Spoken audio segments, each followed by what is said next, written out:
Shalom Pak Pendeta Yakub. Jangan bosan-bosan ya Pak, karena saya sering bertanya melulu kepada Bapak. Maklum sekarang ini saya lagi senang belajar nih Pak. Shalom Pak Ngamput. Silahkan bertanya saja Pak Ngamput. Saya dengan senang hati akan menjawab, dan jawaban saya tidak keluar dari firman. Belajar saja terus. Tuhan senang kok Pak Ngamput belajar melulu. Begini Pak Pendeta, ketika saya ngomongin soal nama Allah jangan disebut, mereka mengatakan, kenapa dilarang menyebut Allah? Kan di dalam firman Tuhan, Allah hanya sebagai sebutan saja. Tidak pernah Allah dijadikan sebagai nama diri.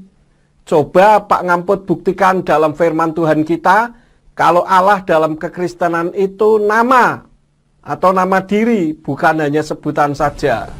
Baik Pak Ngamput, begini jawabannya.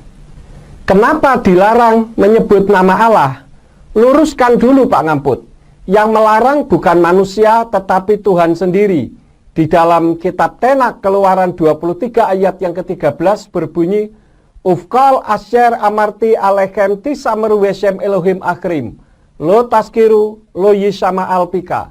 Yang artinya, dalam segala hal yang telah kufirmankan kepadamu, haruslah kamu waspada. Juga nama sesembahan-sesembahan lain jangan kamu sebut-sebut, itu jangan terdengar dari mulutmu. Jadi katakan kepada teman Pak Ngamput bahwa yang melarang menyebut nama Allah itu bukan Pak Ngamput atau Pendeta Yakub, melainkan Tuhan sendiri. Kenapa Allah jangan disebut? Karena Allah itu nama sesembahannya suku Quraisy zaman jahiliyah, merupakan satu di antara 360 dewa mereka. Nanti Pak Ngamput bisa melihat di layar ya, ini saya skripkan di layar, tinggal dipelajari. Ini jauh sebelum Islam lahir loh. Lalu saat Kristen Arab menerjemahkan kitab suci, diadopsilah nama Allah ini karena di bawah penekanan penguasa saat itu. Maka Kristen Arab ada Allah. Namun saat ini sedang terjadi pemulihan juga. Makanya saat mereka menemukan nama Allah, mereka ganti menjadi Rab atau Ilah. Dan di Indonesia nama Allah ini diadopsi oleh agama Kristen sebagai sarana penginjilan kontekstual. Namun sekarang sudah tidak relevan lagi. Dan di Indonesia diadopsi juga oleh agama Islam. Dan itu bisa dilihat di dalam buku Passing Over, di skrip di layar ya. Dan inilah yang menjadikan rancu karena terdistorsinya masalah nama Tuhan ini. Nah, saking banyaknya nama Allah di dalam kitab sucinya umat Kristen, sampai-sampai Kristennya sendiri tidak tahu bahwa nama Allah selain menjadi sebutan yaitu sinonim dari kata Tuhan, juga berarti nama diri juga. Buktinya, nanti suruh teman Pak Ngamput membuka di dalam kitab Kejadian 33 ayat yang ke-20.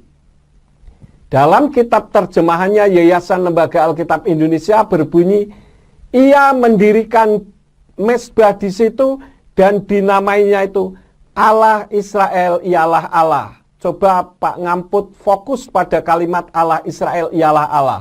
Menurut tata bahasa Indonesia yang baik, akan berarti ada Allah yang disembah oleh bangsa Israel, namanya Allah. Betul kan Pak Ngamput? Pertanyaannya, kapan dan di mana orang Israel menyembah Allah yang bernama Allah? Nah, ini yang menyebabkan terjadinya distorsi, ambigu, dan jelas telah melenceng dari kebenaran firman. Karena para nabi tidak pernah menyembah sesembahan yang bernama Allah. Sesembahan mereka adalah Yahweh. Kebanyakan orang Kristen tidak mau mempelajari, sudah marah-marah dan mengatakan sesat. Ini persis seperti dulu ada lagu yang berjudul Kumbaya My Lord. Kumbaya My Lord, Kumbaya. Semua orang mempelajari dan ternyata diketahui bahwa Kumbaya itu salah satu nama dewa orang Afrika. Sekarang lagu Kumbaya My Lord lenyap. Namun untuk Allah ini aneh. Orang Kristen diberi pengertian bukannya berterima kasih, justru berusaha mempertahankan mati-matian dengan 1001 macam alasan dan 1001 macam cara. Padahal Abraham, Yitzhak, Yakub, Moses, Daud, Simpson, Gideon, dan lain sebagainya tidak pernah menyebut Allah sebagai sesembahan mereka. Ada apa ini? Nah, kiranya melalui wawancara ini dapat membuka wacana umat Kristen dan Katolik untuk kembali kepada nama atau pribadi sesembahan yang sesungguhnya. Begitu Pak Ngamput. Waduh Pak Pendeta, terima kasih untuk pengajarannya yang luar biasa ini Pak Pendeta. Saya jadi semakin diteguhkan bahwa saya berada di posisi yang benar dalam menyembah kepada sesembahan yang menciptakan langit dan bumi yang layak disembah, yaitu Yahweh yang telah turun ke bumi dalam wujud seperti manusia, yaitu Yeshua HaMashiach yang selama ini dikenal dengan nama Yesus Kristus. Dan dia pula yang masuk ke dalam hati untuk memberi nasihat yang ajaib. Gitu ya Pak Pendeta Yakub. Sekali lagi terima kasih dan Tuhan memberkati Pak Pendeta dan keluarga. Wah, amin. Pak Ngamut makin pintar aja nih. Bapak Yahweh juga memberkati Pak Ngamput ya, dan keluarga juga. Amin, amin. Tetap semangat Pak Ngamput. Haleluya.